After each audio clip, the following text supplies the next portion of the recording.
In het kader van de Limburgse Circulaire Innovatie Top 20 gaan we vandaag langs in Heerlen bij Refresh Plastics en we praten er met Hendré Vos. Refresh Plastics doet mee in de categorie Circulaire Changemaker. Hartelijk dank om ons hier in Heerlen te ontvangen op uw hoofdkantoor. Zou u kort uzelf en het bedrijf kunnen voorstellen? Hartstikke goed. Jullie ook bedankt voor jullie komst. Graag gedaan. Fantastisch dat ik genomineerd ben.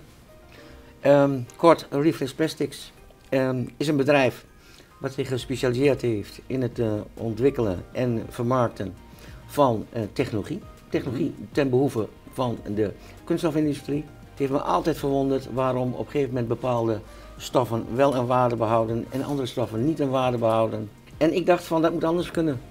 Waarom houden we niet alles in stand? Dat houdt in de verwerking, de origine, de matrix, dus de soort kunststof. Maar voegen er technologie aan toe, zodat eigenlijk een hele mooie shampoofles op een gegeven moment weer door technologie helemaal ontkleurd kan worden. Zo. En waarom gaat dit succesvol worden? Waarom gelooft u keihard in? De huidige keten zoals die er nu is in de markt, is weliswaar gebaseerd op een verdienmodel, maar dat komt van u en mij. Ik ga u belonen voor het terugbrengen naar retail.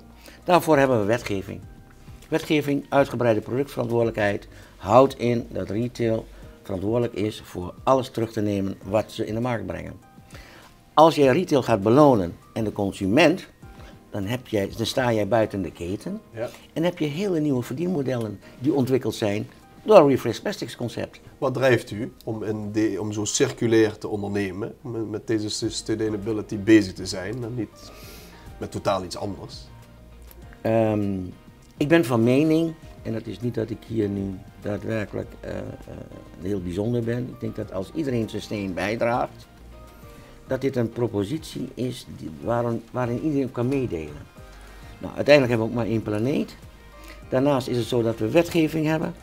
En als je nou een aantal zaken bij elkaar combineert, kan iedereen daar beter van worden. Nou, en dat is eigenlijk mijn motivatie. Is uw droom dan eigenlijk dat er uiteindelijk geen enkel product meer wordt weggegooid, maar dat alles teruggaat naar de producent? Ik denk dat dat de toekomst is. We zijn nog niet zo ver.